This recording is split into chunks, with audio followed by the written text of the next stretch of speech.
Israel Iran యుద్ధం తారాస్థాయికి చేరుకుంది. సైనిక స్థావరాల లక్ష్యంగా ఇరాన్ క్షిపణుల వర్షం కురిపించింది. బాలిస్టిక్ క్షిపణులతో విరుచుకుపడింది. ఏప్రిల్ 8 కాల్పుల విరమణ తర్వాత ఇరాన్ దాడి చేయడం ఇదే తొలిసారి. ఇరాన్ దాడిపై స్పందించిన నెతన్యాహుతో ఫోన్లో మాట్లాడారు. ఇరాన్పై ఎదురుదాడి చేయవద్దని ఇజ్రాయెల్కు ట్రంప్ సూచించినట్లుగా తెలుస్తుంది. మరోవైపు ఇరాన్తో ఒప్పందానికి సమీపంలోనే ఉన్నామని ట్రంప్ తెలిపారు. అణు ఆంక్షలను వదులుకోవాలని ఆ దేశంపై ఒత్తిడి తెస్తున్నామని అమెరికా అధ్యక్షుడు డొనాల్డ్ ట్రంప్ పేర్కొన్నారు. ఒప్పందం కుదిరితే ఇప్పటి వరకు ఇరాన్ శుద్ధి చేసిన యురేనియాన్ని పూర్తిగా ధ్వంసం చేస్తామని చెప్పారు. ఒకవేళ ఒప్పందానికి ఇరాన్ అంగీకరించకపోతే ఆ దేశ సైన్యాన్ని నాశనం చేస్తామని, తామే ఆ దేశంలోకి ప్రవేశించి ఆ యురేనియాన్ని తీసుకొస్తామని హెచ్చరించారు డొనాల్డ్ ట్రంప్.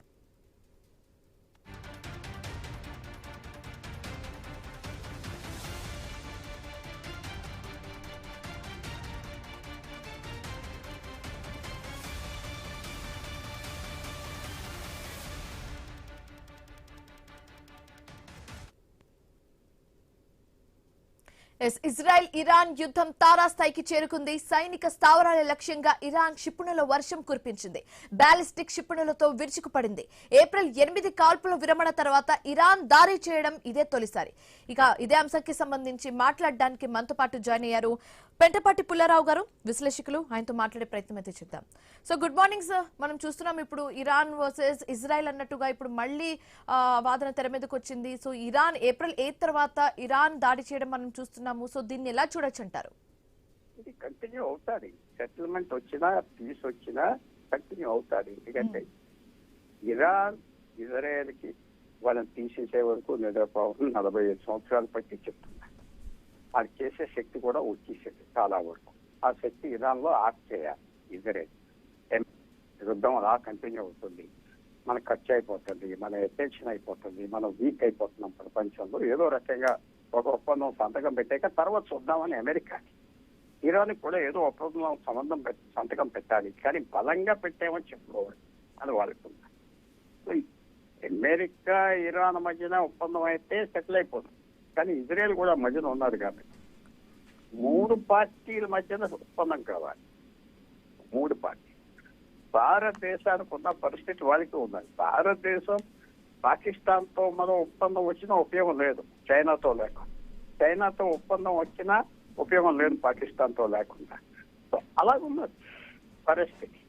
మనకి పాకిస్తాన్ కి చైనాకి ఎలాగున్నదో కొంత ఎక్కువగా అక్కడ. సో సెటిల్ అవ్వాలి. ఇంకా టర్మ్స్ ఎవరు బలబలాలు ఏంటి తెలుసుకోవటానికి జరుగుతూ ఉంది. అది వస్తున్న విషయం. అమెరికా ఇరాన్ ఏంటంటే ఇలా పొడిగించుకుంటా పోతే ట్రంప్ ఆఖరికి తీసుకొచ్చి ఒప్పేసుకుంటాడు. వాడి మీద ప్రెషర్ వస్తుంది. అమెరికా లాబీల్లో కూడా డబ్బు ఇచ్చారు.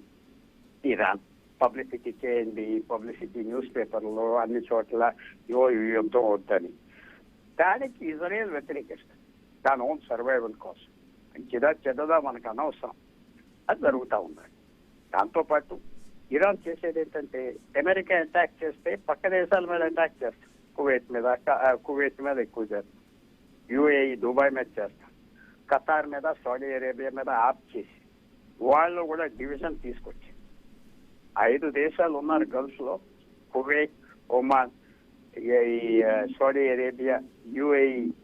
వాళ్ళకి ఏం చేసిందంటే మీరు 3 దేశాలు వేరే చేసి 2 దేశాలతో 3 దేశాలతో సంబంధం ఉన్నట్టు తప్పించి వాళ్ళని డివైడ్ చేసి రాజకీయాలు జరుగుతూ ఉన్నది. అంత సింపుల్ గా అవ్వాలి.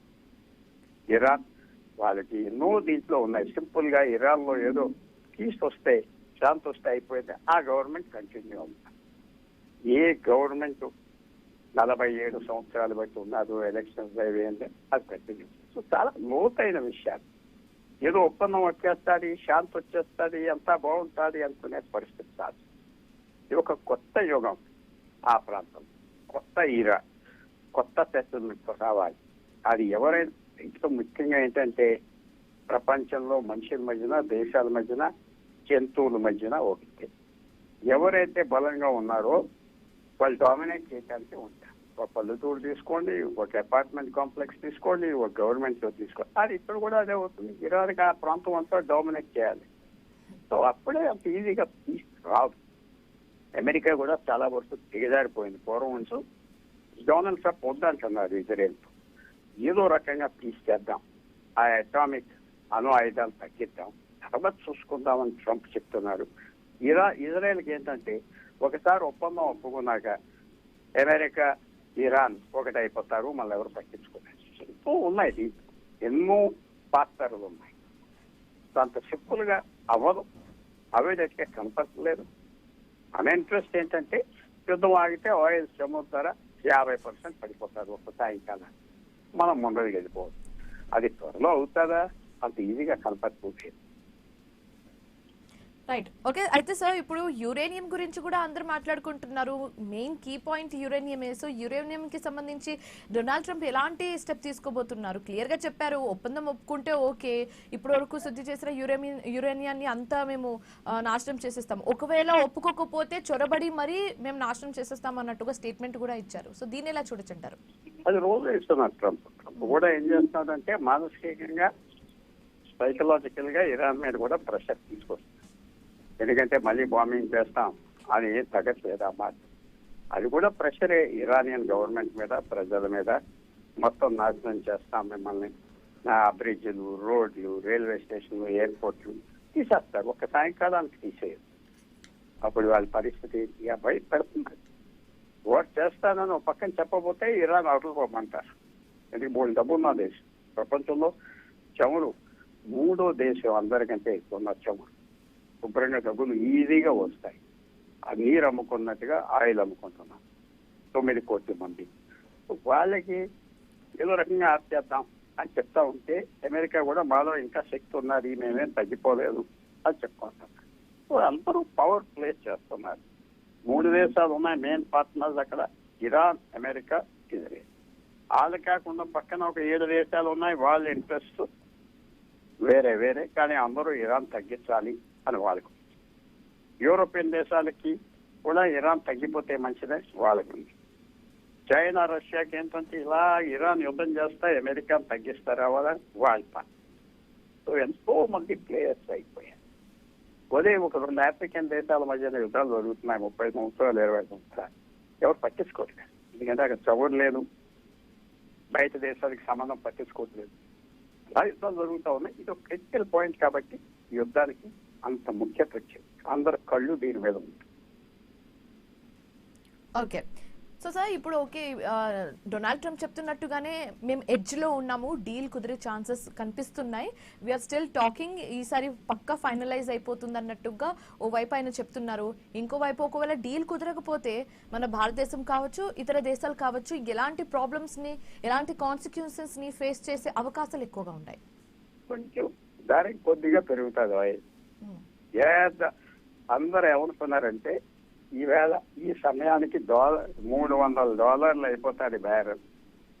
1 లీటర్ పెట్రోల్ $300 అయిపోతుంది అనుకున్నారు. ప్రపంచంలో $200 అయినా అయిపోతుంది అనుకున్నారు. అవ్వలేదు. ఎందుకంటే కొత్త సప్లైస్ అన్ని కూడుకుంటున్నాయి. రష్యా నుంచి, కొన్ని దేశాల నుంచి, మిగతా దేశాల నుంచి సప్లైస్ వస్తున్నాయి, అమెరికా నుంచి. ఉదాహరణ చెప్తున్నా, మన సిఎన్జి, ఎల్పిజి అంటాం, అది అమెరికా నుంచి 1 మిలియన్ టన్స్ పర్ మంత్ తెస్తాం.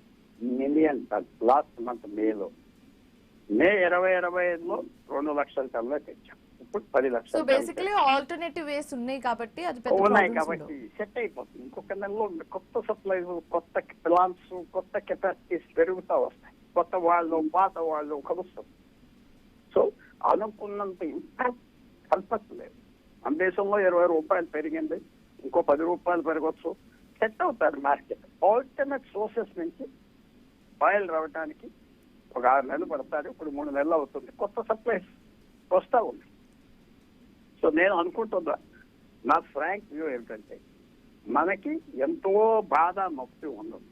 ఇందుకు కూడా మన దేశంలో స్టాక్ ఈవేళ 7 కోట్ల టన్నులు బియ్యం ఉన్నాయి, 5 కోట్ల టన్నులు గోధుమ ఉన్నాయి. ఒక సంవత్సరానికి సరిపడే పంట లేకపోయినా భారతదేశంలో ఉన్నాయి.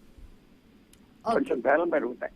కానీ దీనివల్ల భారతదేశానికి ఉపయోగం ఏంటంటే, పక్క దేశాలన్నీ మనకి ఎవరైతే మనం ఏడిపిస్తున్నాయో, అస్తవాలు చేస్తున్నాం, వాళ్ళు కూడా తగ్గుతున్నారు కదా, వాళ్ళకి నొప్పే కదా ఇది. సో స్ట్రాటజిక్ గా, అంటే యుద్ధపూర్వకంగా చూసుకుంటే భారతదేశానికి ఇది పెద్ద నష్టం కాదు, మంచి. Okay sir. Thank you so much sir, join అయినందుకు అండ్ మీ ఒపీనియన్స్ ని మాతో షేర్ చేసుకున్నందుకు. Thanks for joining sir.